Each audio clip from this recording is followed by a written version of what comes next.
आणि विनायकराव पाटील, मी आपल्याला सांगू इच्छितो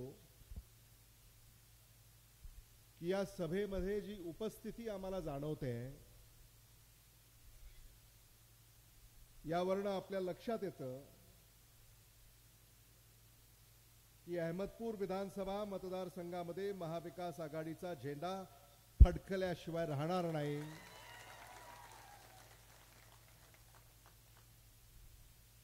याबद्दल कोणाच्याही मनामध्ये शंका असण्याचं काही कारण आहे असं मला वाटत नाही.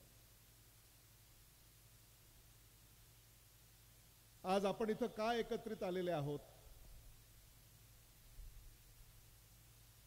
महाराष्ट्राचा विचार करण्यासाठी आपण इथं एकत्रित आलेले आहोत. महाराष्ट्र धर्म पाळण्यासाठी आपण इथे एकत्रित आलेले आहोत.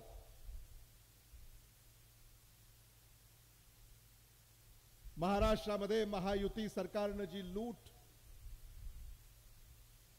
केली आहे याचा पर्दाफाश करण्यासाठी आपण इथं एकत्रित आलेले आहोत.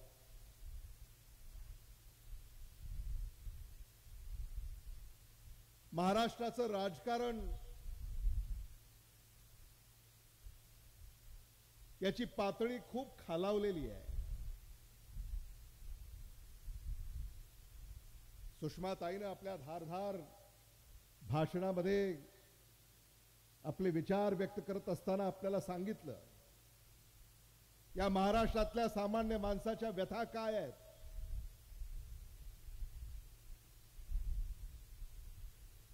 आणि आपण त्यांच्या विचाराशी एकरूप होत असताना मी आपल्या डोळ्यांनी पाहिलं.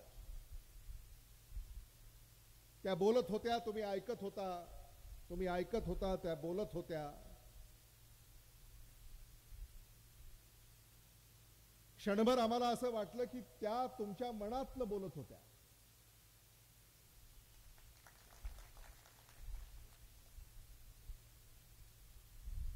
आणि म्हणून खरंच सुषमाताई, मी आपलं मनापासून कौतुक करू इच्छितो की तुम्ही महाराष्ट्रासाठी लढताय.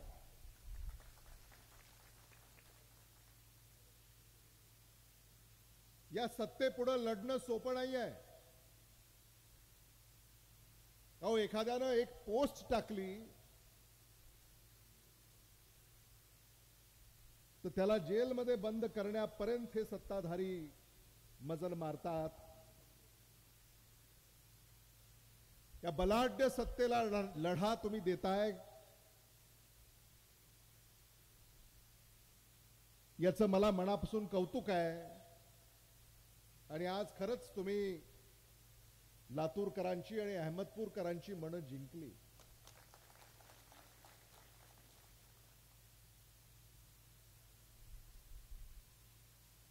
आणि त्यांचे विचार ऐकत असताना त्यांनी जे मुद्दे या ठिकाणी व्यक्त केले,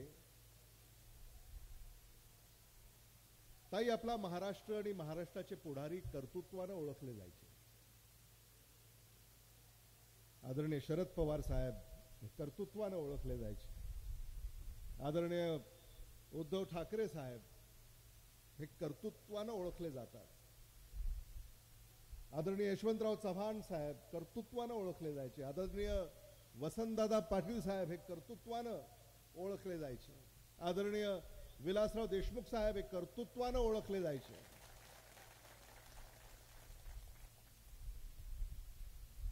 आज काय परिस्थिती आहे? आज महाराष्ट्रातले पुढारी हे टक्क्याने ओळखले जातात.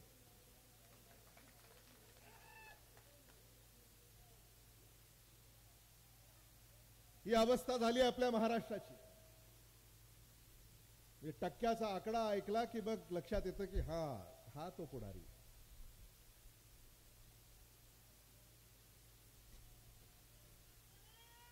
आणि म्हणून या महाराष्ट्रामध्ये राज्यकर्ते जेव्हा व्यापार करू लागतात तेव्हा त्या राज्याची वाताहत झाल्याशिवाय राहत नाही. फोडाफोडीचं राजकारण या महाराष्ट्राने या अगोदर कधीही पाहिलं नाही. तुम्ही निवडून दिलेल्या आमदारांनी आपली बोली लावायची मुंबईला जाऊन, असं या महाराष्ट्रामध्ये कधी घडलं नाही. आमदारांची खरेदी झाली, खासदारांची खरेदी झाली, पक्षांची खरेदी झाली.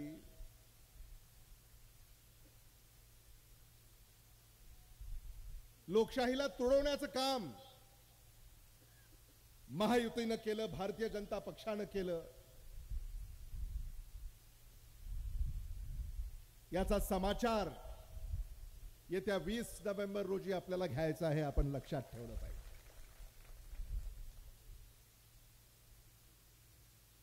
लातूर जिल्ह्यामध्ये सुद्धा काही घटना घडल्या.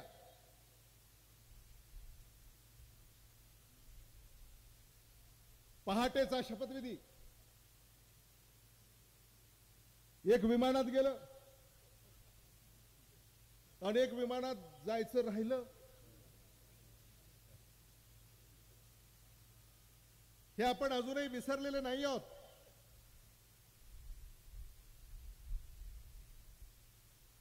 लोकप्रतिनिधी म्हणून आम्ही जेव्हा शपथ वाहतो,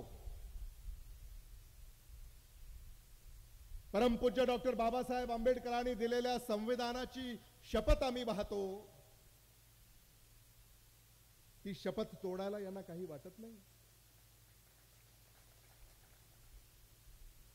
सुषमाताई, आम्ही जेव्हा आमचं उमेदवारीचा अर्ज आपण दाखल करतो, विनायकराव तुम्ही सुद्धा केला असेल, त्या उमेदवारीचा अर्ज दाखल करत असताना आम्ही शपथ वाहतो. उमेदवारीचा अर्ज दाखल करत असताना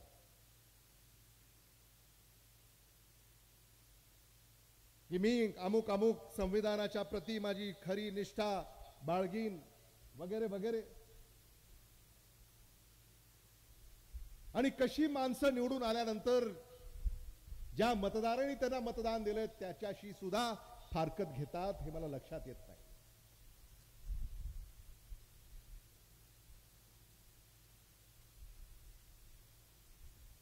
लातूर जिल्ह्याच्या राजकारणामध्ये आता आम्हाला 50 वर्ष पूर्ण होत आहेत.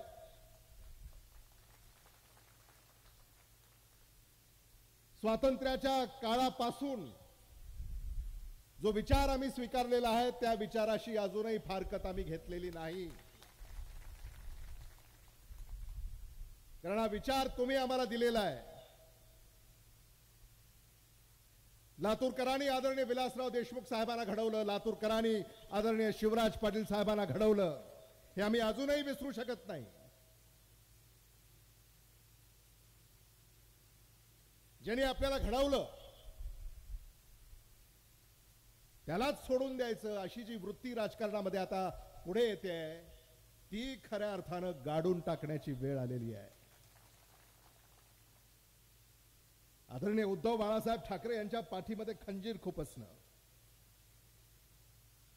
आदरणीय शरद पवारांच्या पाठीमध्ये खंजीर खुपसणं हे महाराष्ट्र मान्य करणार नाही. भारतीय जनता पक्षानं शिवसेना हे घर फोडलं, राष्ट्रवादी काँग्रेस पक्ष हे घर फोडलं.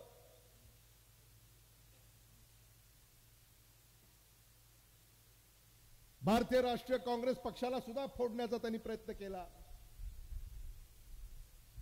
आमचं घर काही फोडता आलं नाही, पण आमचे काही दार खिडक्या ते घेऊन गेले.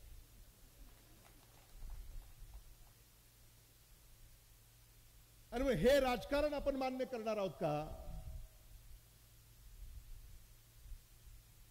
हा महाराष्ट्र आपल्याला घडवायचा आहे. हा महाराष्ट्र भारतामध्ये सर्वश्रेष्ठ आहे. पण आज या महाराष्ट्राची सूत्र महाराष्ट्राच्या हातामध्ये नाही आहेत. या महाराष्ट्राची सूत्र तुमच्या हातामध्ये नाही आहेत. या महाराष्ट्राची सूत्र आज गुजरातकडे आहेत. हे तुम्हाला मान्य आहे का? या महाराष्ट्राची अस्मिता पुन्हा आपल्याला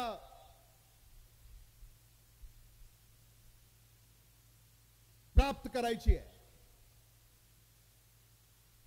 आज आदरणीय शरद पवार साहेब असतील, आदरणीय उद्धव बाळासाहेब ठाकरे साहेब असतील, आदरणीय राहुल गांधी साहेब असतील, हे सगळे तुमच्यासाठी लढतायत. देशामध्ये आता भारतीय जनता पक्षाकडे स्पष्ट बहुमत नाही आहे. 240 वर इंडिया अलायन्सचं त्यांना रोखलं, तुम्ही रोखलं. 2029 साली 4 वर्षानंतर जेव्हा निवडणुका होतील तेव्हा या भारतामध्ये इंडिया अलायन्सचं सरकार आल्याशिवाय राहणार नाही. मी ही खात्री आपल्याला या निमित्तानं देऊ इच्छितो. या देशाचे पंतप्रधान राहुल गांधी होतील हा विश्वास आम्हाला आहे. महाविकास आघाडीचं वारं आता वाहू लागलेलं आहे.